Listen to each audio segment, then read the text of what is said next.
the best wide receiver was Deion Sanders. I had to cover him in practice. And not many people remember this. They know him as a cornerback. Deion Sanders had some offensive plays in the playbook to play wide receiver, and he played a couple of games at wide receiver. I made it through the rough time. I made it through the tough time. I made it through the bad time.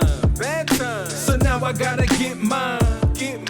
Gotta weather the storm. Gotta weather the storm. Welcome to the first episode of Bailey and Buck Unplugged. We're here today with Mr. Robert Bailey, President of Rosenhaus Sports, two-time Super Bowl champion, two times national champion, and the holder of the longest punt return record in the NFL. Welcome today, Robert Bailey. Welcome. Woo! Great to be on the show with you and Misty Bailey. You guys are amazing, and it's great to know that you guys are in this space of doing podcasts. With Misty's background in mental health and your background in entertainment, you guys are going to have a really successful show. I'm glad to be on. Oh, thank you. We're glad to have you. Yeah, super happy to have you. Real quick, want to mention today's show is brought to you by our sponsor, Iconic Agua. So shout out to them. Thank you guys for being the very first sponsor of our very first show. So Bailey, you got questions for Robert? Let's kick it off. I'm excited. Well, I definitely do, Robert. First of all, I would love to tap into some of your NFL background. One of the things that I thought was very cool about you was the fact that you actually hold a Guinness World Record, if I'm correct, for the longest punt return in the NFL. What's that like? Man, that was awesome. I broke the record in 1994. My firstborn son was born the night I broke the record. Not a lot of people know that, but it almost didn't happen for me because, at the time my wife was giving birth, and we were on the way to the stadium, and I was getting ready to do a U-turn and head to the airport. And I ended up, she ended up convincing me just to stay because you know how giving birth can be for some women. Some women, it could be an hour. Some women, it could be 24 hours. And so she said, play the game and come home. And I decided to do that. And I played the game and actually broke the NFL record for the longest punt return during that game. So the same night that I broke the record, my son was born, Kareem Bailey. And a couple of days later, they told me it was the Guinness Book of World Record. I was going to be in the Guinness Book of World Records, so it was exciting to have my son be born on the same night that I was entered into the Guinness Book of World Records. Wait. How did you have the wherewithal to see that play happen, right? And no one else noticed what's going on. No one else noticed that the ball wasn't down except for you. Your wife is in labor. Like, how do you have the wherewithal to even notice that? So I always believe that I can always be ahead of everybody else, even though I wasn't the biggest or the fastest or the strongest or the quickest. I said mentally, I could be better than other people. So I would study all the rules in the rule book, and I knew them all like the back of my hand. I knew all the rules, and every play I would look to find a way to win. And that was always one of my things that I would always look. I was always aware that if the ball goes in the end zone and no one picked it up, I could run it back. So I was always, for a long time in the NFL, I was always looking at the ball. And a lot of times the referee would pick it up. But fortunately for me, the ball went to the back of the end zone, and maybe the referee thought it was going to go out, but it came back in. And by then I was closer to the ball than they were. And then I picked it up and just went with it. So, it all worked out, but mostly because I studied the hell out of the playbooks and the rule books. Oh, that's absolutely amazing. I'm like, what does that process look like getting into the Guinness Book of World Records? Do they have like an official ceremony afterwards? Do they send you a certificate or a copy of the book? Like, I've never met they sent So they sent me a copy of the book. They sent me a certificate. It was cool. I went into the store a year later when the new book was published of the new records, and I looked and my name was in there, and it was so cool. I bought a bunch of books, and that was a fun time in my life. Just accomplishing. I had accomplished two college championships and had a really good college career, but just breaking that record and going into the Book of World Records, I thought it was cooler than anything else I had done up to that point. Now, is this the same year you won an ESPY? That year, yeah, when the ESPYs happened that year, they gave me an ESPY for the best football play of the year. And that was also very exciting. I didn't go to the ESPYs. I was in, the ESPYs was on the West Coast. I was on the East Coast. It wasn't as big as it is now. So I was like, okay, just send me the award. I won't make it. And I should have gone. But I won the award for that, and they sent it to me, and I still have it in my house to this day. Well, that is extremely cool and just iconic on top of everything else. But like that day, the most important thing that had actually happened to you, though, was that you had become a father at that point. And as the president of Rosenhaus Sports and like taking control of other young athletes' lives, like you became a father that day, and then you had to raise these other children. So tell me about like how many kids do you have? Like how hard is it? Like, is it different than your football career was? What was more challenging for you, dealing with athletes and parenting them or parenting your own kids? Well, parenting your kids obviously has its own organic challenges as children go through different stages in life. But, dealing with athletes who are, for the most part, not at the age that you would assume you would have a high level of maturity. So dealing with athletes, it brought its own challenges because, some guys just weren't there mentally and some guys were. So you had to treat everybody, based on where they were at in their life. So that was a juggle in itself. But yeah, dealing with athletes, I love helping guys. I love helping them reach their goals. Many guys have sat in their college dorm room with pizza boxes with old 2-week pizza all over the place. And years later, I'm sitting with the same guy in a mansion, and he's got, millions of dollars in the bank, and we're talking about the old pizza days.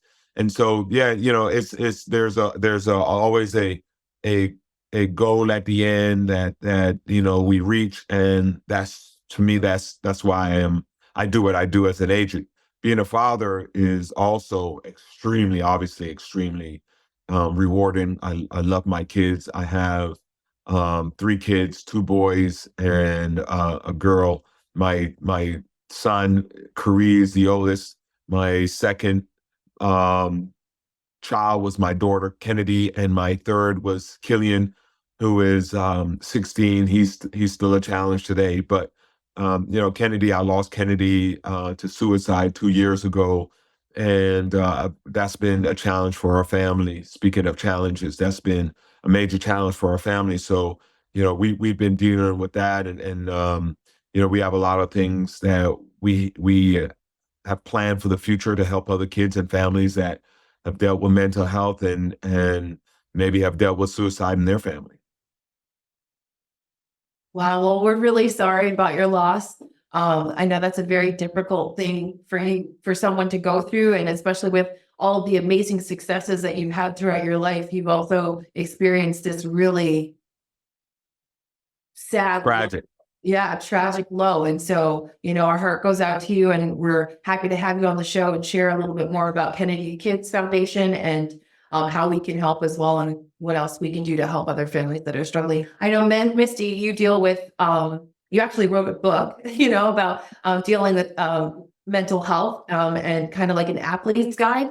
And so you actually deal with athletes in the mental health space as well. And I'd like for you to speak a little bit more with Robert about that, since you guys are kind of in the same industry. Yeah. So I think, Robert, I heard you speak last year. We did a talk together at school around September last year, which is just around, if I recall, the 1 year anniversary of your daughter's passing. And Yeah, you that was spoke to tough. these, I'm sorry? Yeah, that was a tough time. That was a tough time. I mean, and somehow you found the strength to get on stage, share your story, and tell these kids, students who are in high school, I work with all these athletes. You can say I have a glamorous life. I'm a champion of this, champion of that, a record holder of something that'll probably never be broken. I've accomplished all these incredible things. But then I heard you say I would trade all of those things to change this part 100%. of my life. Yes, I would. I would change. Yeah, I get emotional just thinking about it. But yeah, I would give everything that I've ever accomplished in my life to have my daughter back. That's not, I think every parent probably feels that way or should feel that way. Um, Unfortunately, people have different situations and they don't. But for me, I would do anything to have my daughter. I would give my life for my daughter to come back. I would exchange my life for her life. I'm 55 years old. She passed away at 16. So, you know, that's been a very tough, uh, emotional event, losing my daughter, her mom losing her daughter, her grandmother losing her grandchild, her siblings losing their sister. So everybody's been affected by this, and we're trying to um, take this energy and this situation and find a way to um, help other families and help other teenagers that may be going through some mental health issues. And that's why we started the Kennedy Kids Foundation. And we're excited about it. And I think it's necessary and needed. And it's a way to honor my daughter. So I just, listening to what you're saying about the struggle, and I know it's very emotional for you, and I hope this question doesn't make that emotion worse, but what's one thing that you wish everybody knew about losing a child? Because I know there's a lot of stigma surrounding it sometimes. What would you want to share with other people so they understood it? That's a good question. I think the one thing about that people should understand about losing a child is there's no other feeling traumatic wise that compares to losing a child at 16 years old that didn't have a chance to get married, didn't have a chance to have children, didn't have a chance to graduate. Didn't, I think about all those things, all the first. I didn't get a chance to, give her away. I didn't get a chance to send her off to college. So those are tough. And, for other parents, I would say, don't take those events for granted, because it just takes one bad situation that could take all that away. And so, for those events, really cherish them. They're really, really important. And to just bring a new meaning for me when I see kids graduating or getting married. And, I look at the challenges that these kids have gone through and have accomplished to get to that point. And I just wish that my child had made it through to that point. Wow. Wow, that's really impactful. And then you still have two children that you have to still be 100% dad for. Like, how are you Yes. navigating that space now? Well, I am. Our relationship, we've gotten extremely closer. I ask them a lot about their mental health. I ask them a lot about how they're feeling. We do talk about their sister, and I make it a point to bring it up because I don't want to just go on without checking on them and being specific about it and having a fine focus on what I'm talking about, because I think sometimes people will suppress things or subjects or whatever's happening. They think just by suppressing it that it will go away. And I know for my kids, I know based on my feelings that suppressing it won't make it go away. You have to deal with it. You have to talk with them about it. I'm the adult, I'm the dad, so I have to take on that weight and make sure that I know how they're feeling at all times, so that if I need to help them, I'm there for them. If they have a question, I'm there for them. They're young. They're not going to come to me. I have to go to them. So I take that challenge, and every chance I get, I ask them how they're doing, and I don't take the time we spend together for granted anymore. I make sure it is memorable and meaningful. That's amazing. Yeah. Yeah. So I'm curious, Robert, first of all, thank you for sharing all this, because I know I can imagine it must be incredibly difficult to create the space to talk about it and not break down, Right. even be able to get the words out. So I want to thank you for that and give you a lot of credit for it. And I think this is going to help a lot of people that you continue to share your message. Because mental health illness to the individual, but also to their families, can just feel so isolating and lonely and confusing. And so thank you for being a voice. And so I want to ask you, growing up the way that you grew up and growing up around sports and in the locker rooms and all these different things, what did you think you thought you knew about mental health? Because you were talking about compartmentalizing just a moment ago, which a lot of people do. So, and kind of stuffing everything down. I know a lot of men that do this specifically. So what did you like think about mental health before versus what do you know about it now? But before, I knew nothing about mental health, before no one even talked about mental health.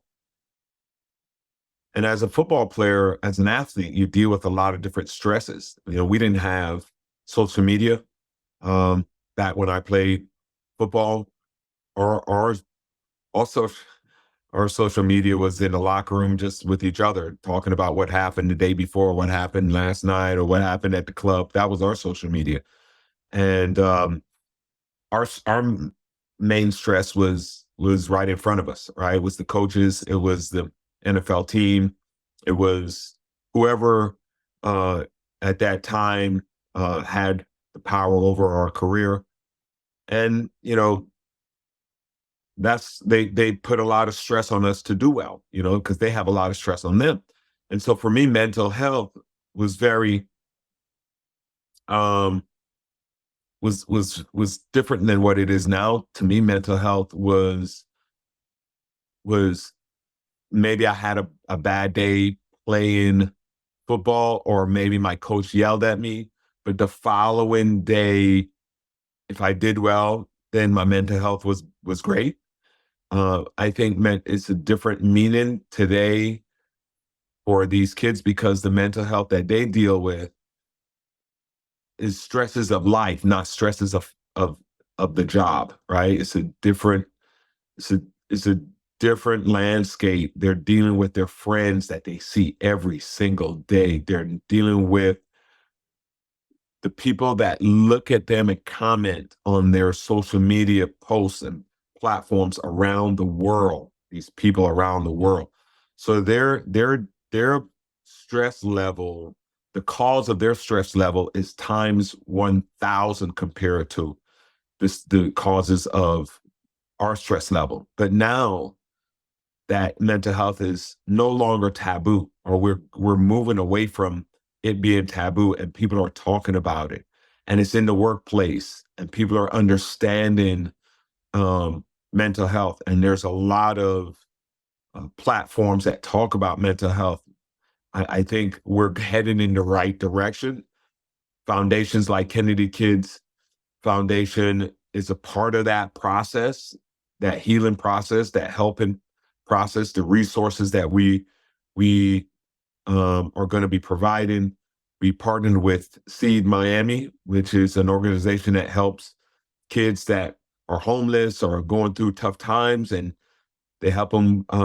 These kids stay at this organization at their facility the entire week until the weekend, and they go to school, and they're there 24 hours a day, 5 days a week, and they get to go home and see their parents on the weekend. But they're there having with structure, and we're going to help them with their mental health. And then we also partner with an organization called Brave. So we're doing our part, and it is necessary and more needed, and it's more on the surface of what kids are interacting with every day.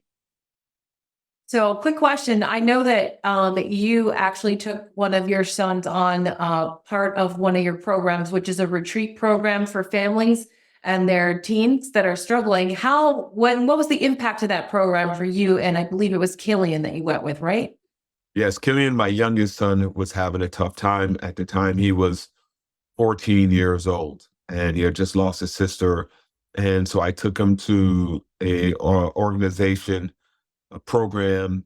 It's called JH Outback. It's a retreat. You go into the woods, you sleep in a tent. There's no TV. There's no AC. You're basically in the woods in a tent with your child. You go through programs throughout the entire day, faith-based programs, and then you go back into your tent at night, and you and your child basically talk about the entire day and what happened during the day and how it affected my son and how it affected me and how it affected our relationship and how did it affect us as a father-son. And it was amazing. It helped my son a lot understand what I was going through. It helped him understand what he was going through. It helped him understand that he could lean on God and really call on his faith during tough times. And I absolutely thought it was needed. It was perfect timing. I love that organization. Kennedy Kids, we have a partnership with them, and any of our teenagers that we're helping, or anyone that wants help, and wants to do that program, they could reach out to Kennedy Kids Foundation and really, have an opportunity to go there and do that with a parent. Amazing program. Good to see that, because I think what's lacking, just because the conversation about mental health is new. Because when I was growing up, I felt like I heard it all the time, except what I heard was, I'm having a nervous breakdown, or I'm in a life crisis. So we didn't use the word mental health in a sentence, but now it's like that's the new label for it. And it's like parents don't really know. Like, I'm a mother of 5 children. Like, I didn't really know like all the different tools. I never knew there was a retreat you could take your kid to if you felt like you needed help with connecting or like opening them up. The only thing I've ever heard about is therapy, and I know a lot of your therapy is really expensive as well. I understand that your organization also provides therapy sessions for through your Brave partnership, and I believe Care Center with Barry University as well. So, I mean, just learning through meeting you and working with Kennedy Kids, like I'm learning myself all of these tools that are available. And I'm sure Misty, obviously, you can speak to a whole larger allotment of tools that people should have in their toolbox, since this is, what you coach on.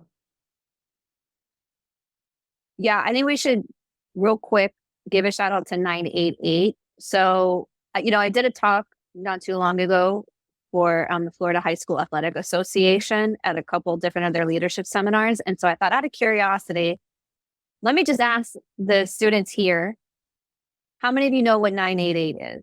Less than half raised their hand in both sessions.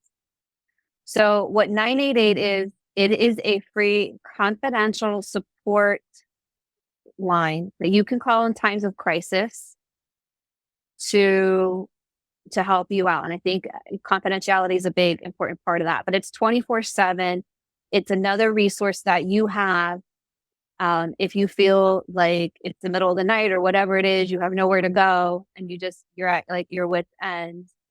I think that that's another resource that that we should continue to help spread the word about, because it's been around for, I think, a couple of years now, but not everybody knows about it quite yet. So I know Kennedy Kids Foundation has that on the website and a bunch of other resources. Yeah. But that's worth mentioning. Yeah, I think, So just to add to what you're saying, Misty, first, I think if you're going through a mental health crisis and you are by yourself, or it's not you, maybe it's your child, the first thing I think you should do is call 911 or Baker Act them. That's the first thing. So I think the level, you have to understand what level your child is at or what level you are. But 911 to me is the first level of who you should contact in terms of getting help immediately. If 988 is right under them for, listen, I'm just not doing well, or I'm just depressed, I need someone to talk to. That level, yes, you should call 988. After that, if you understand that, listen, I'm going through, I'm going through some depression, I'm going through some mental health issues. It's been a couple of weeks and I think I need a therapist, then reach out to kennedykids.org and we can help you get therapy, and we can put you in a program to help you understand what you're going through and help you get a therapist and help you through that journey with our partners that we will align you with. But I just wanted to add the very first place you should call is 911 if you are having a mental health crisis and feel like you can't move forward. Yeah, there's a threat of harm. Definitely, I think you need immediate intervention. I know, Bailey, you have a question, but yeah, because about that. So go ahead and then I'll ask my other one. Oh, okay, so sorry. That Miami-Dade, though, in Broward County, I just recently learned, have a crisis line where they apparently, if you call the crisis line, they respond within an hour sometimes to the house to do an actual assessment immediately. And they actually make the decision if your child needs to be Baker acted or needs any additional assistance, or it's just therapy or whatnot. But that's right up there under that, like in that 988 level, of course, after 911, but like definitely, I just recently learned about those two things. So I just wanted to add that for anybody listening, that Miami-Dade and Broward County actually have a crisis hotline, and we can get that information out to anybody that is interested. We'll put it in the show notes. I should put that on kennedykids.org, our website. That's good info. I didn't know that. Yeah. And I think we can share these resources in the show notes of this episode. So when you're watching or listening, just check the description, and hopefully we'll get it in there for you guys. Yeah, we'll make sure. We'll make sure we get it in there. So Robert, along the mental health discussion, we see a lot, whether it's in the athlete space or otherwise, we see a lot of people who choose to keep their struggle private for a myriad of different reasons, right? And whether if it's an athlete, they might be afraid of the team finding out, or maybe it's, I've spoken with individuals who were like, oh, but my problem's not bad enough to actually go and get help. I can handle this on my own. I'm very independent. Like, I'm used to carrying all the load on myself and just figuring everything out. Like, these are really normal attitudes still, even though we're continuing to have these conversations. So like, what would you say to the stigma, I'll call it a myth, that asking for help is weak? Because in my opinion, I reframe it as, no, actually, when you're getting help, you're fighting for yourself. So, but how would you reframe that to somebody who no, I got to do it on my own. If I ask for help, it means I'm weak. It means I can't handle things. It means people are going to change opinions of me. It might affect my career, whatever. I think for men or males, I think we live in a society that we have to be the leaders and we can't show weakness. And I think because of that, most men probably keep their feelings in whether they're going through depression or some sort of mental crisis, they keep that to themselves because they don't want to appear weak. I think for the females, I think it's more or less, um, they're open to talking to their girlfriends and letting them know what's happening, unless they just don't have great friends. I'm not too knowledgeable on why a girl would or wouldn't, but I can see as a man, because I'm a male, that the the society, you know, leadership, men need to lead, I think, and men should be tough, and men should not cry, and men should not show emotions. From the time you're little, your parents said, "Don't cry." You're a boy, don't cry. When your son falls, don't pick him up. He's got to get tough. So I think that that concept is what probably causes men not to talk about their mental health and what they're going through. And I think what we do need to do as a society is talk more about it, so that men understand that you do need to talk about it, that you do need to reach out to your family members or your close friends, whoever is around you at the time, whether it's your wife or your girlfriend, whoever, that you do need to be able to open up and talk about your mental situation, your mental health situation, because it can stare out of control very fast.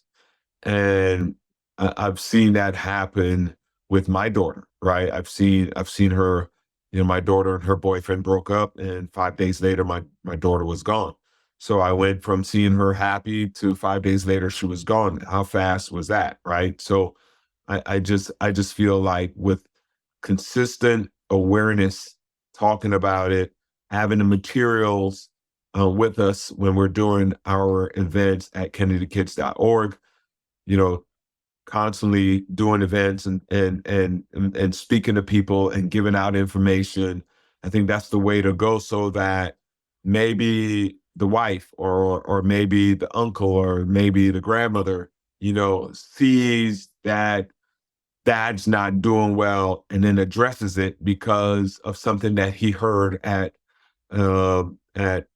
an event that had awareness on mental health, right? So I think as long as we keep talking about it, and saving one person at a time, it will grow, and more organizations will step up, and more politicians will step up, and more parents will step up. And I think as long as we do that, and the social media platforms have to step up also.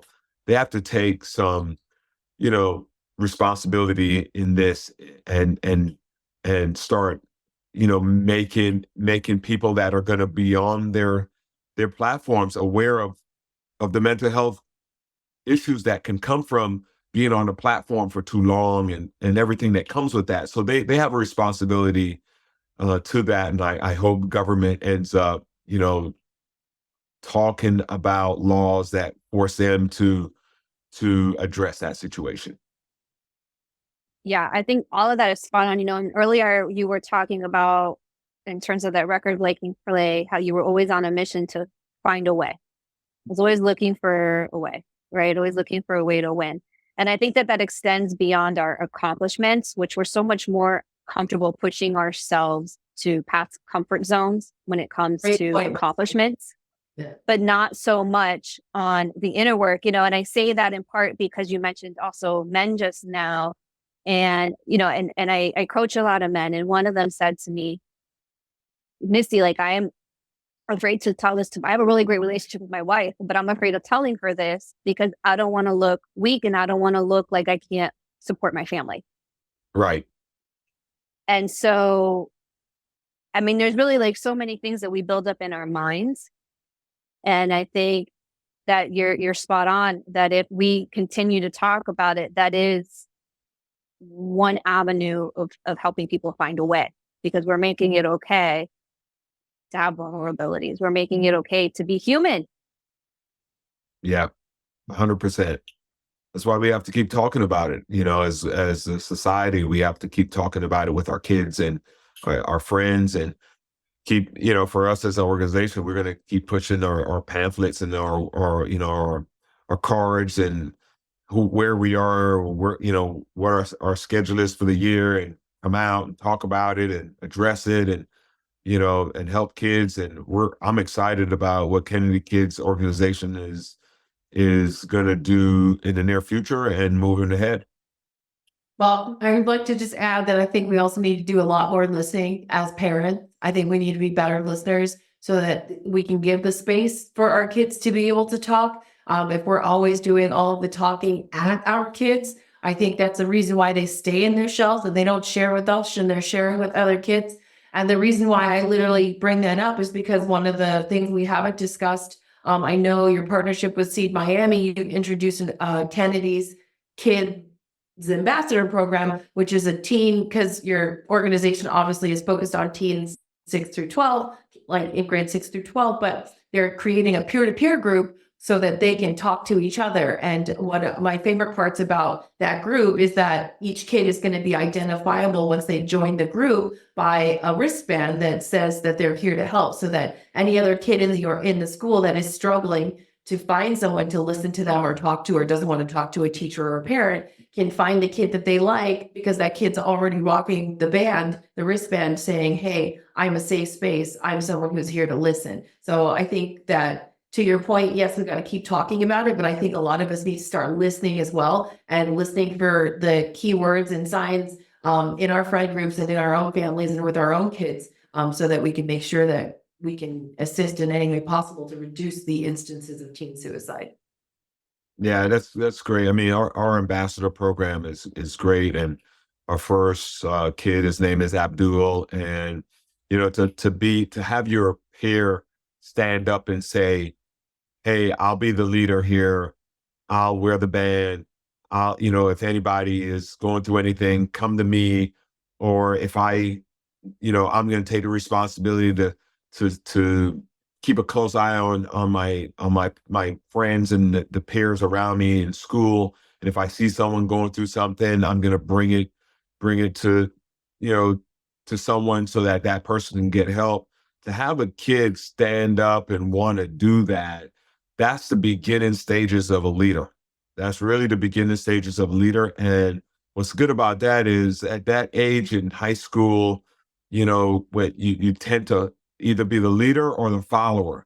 But when you have a guy like Abdul, a kid like Abdul that decided to stand up and be the leader, his other peers and students that are going to be following him will one day say, "Hey, I want to be a leader like Abdul, and I want to be in the ambassador program and support Kennedy Kids and look and help my peers with their mental health, by connecting them with Kennedy Kids and with the therapy and the programs that we have there." So, I applaud Abdul for deciding to take a step forward and be the first one. So I'm appreciative of him.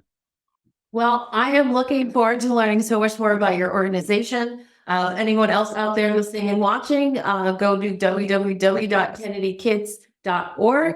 I know you guys have a huge 5K race hosted at Broward University campus on Sunday, September the 15th, starting very early at the crack of dawn in the morning. So if anybody wants to come out and learn more about your organization, how do they get involved with that? You can go to, again, kennedykids.org, and all the information is on there. If you want to register to run, there's a registration portal on there. If you want to just be a volunteer, you can get community hours. There's a volunteer portal on there. And if you just want to come and enjoy yourself and be a part of, the community and get all the information and hear the awareness and hear the stories and see your friends in the community run and win awards and have free food and things for the kids to do, come on September 15th to Broward University early in the morning, and we're going to have a very, very good time and talk about mental health and give all the information for everyone to take home and learn about this stigma. Well, Thank thank you you. so much, Robert. We really enjoyed having you on the show. I know I will definitely be there.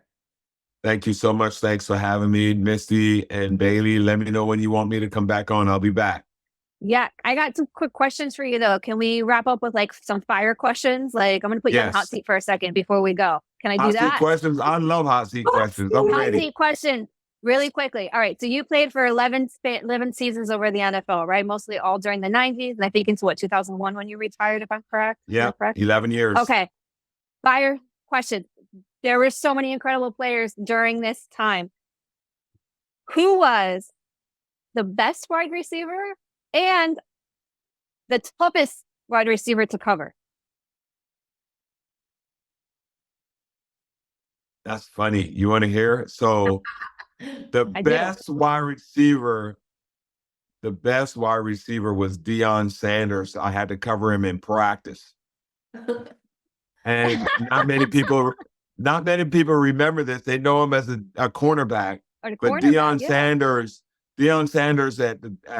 when we played for the Cowboys together, Deion Sanders had some offensive plays in the playbook to play wide receiver, and he played a couple of games at wide receiver, but I covered him in practice, and I couldn't cover him because he was probably the fastest guy I ever went against. So I would say Deion Sanders was the best wide receiver I've ever covered. That's an interesting answer.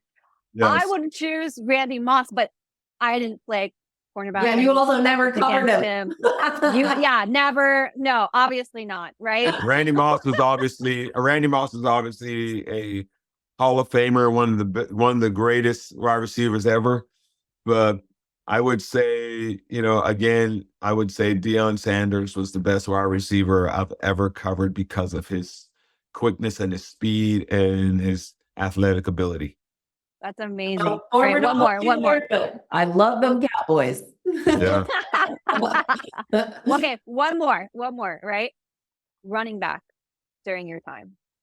Easy. That's easy. I don't even have to think about this one. Barry Sanders by a long shot. I played with a lot of great running backs. I played with Barry. I played with Emmitt Smith. I've played against, Tomlinson. I played against you name it. Marshall Faulk. A lot of great running backs during my time. Adrian Peterson. There was no one close to Barry Sanders. No one. He was in a league of his own by a long shot. And was he as humble as he appeared to be? Because he was like, yes, I watched very, this very documentary humble. Recently. And he was like, you get the touchdown, you pretend like you've been in the end zone before and you get out. You're not doing the dance, you're not celebrating. Was that really like what it was? Yes, like he was extremely humble, and that was because of his father. His father was a real tough guy and didn't want Barry to really celebrate or do anything. There's a class way to do things, and Barry obviously followed his father's lead, but he was extremely humble. But trust me, everyone on the team, we're all on the same team. After the game, we would ask him for autographs. That's how good he was. After the game, we would get autographs and give it to our family. We would ask him for shoes, with gloves, whatever it is that we could get from him, we would ask him. So imagine having a team and your teammates looking at you like you're such a superstar that after games, we would try to get memorabilia and items from him. Wow. Very cool. Yeah. Very cool. I didn't know that. Well, next time I see you, Robert, I'm asking you for an autograph. Yeah, for real. I want a appreciate picture it. with the SB and all the things. I just want to touch it. Can I just hold the SB one? Anytime, guys. Anytime. Well, thank you, Robert. We really appreciate you for coming out, and we hope to be able to attend all of your Kennedy Kids amazing events in the future. So please keep the invitation coming. Thank you. Good talking to you guys. Welcome. Thanks for being on the show. Shout out to our sponsor, Iconic Agua. Thanks for being a part of our first episode, and we will see you soon. I don't know who we got next, Bailey, but I know it's going to be awesome. Awesome.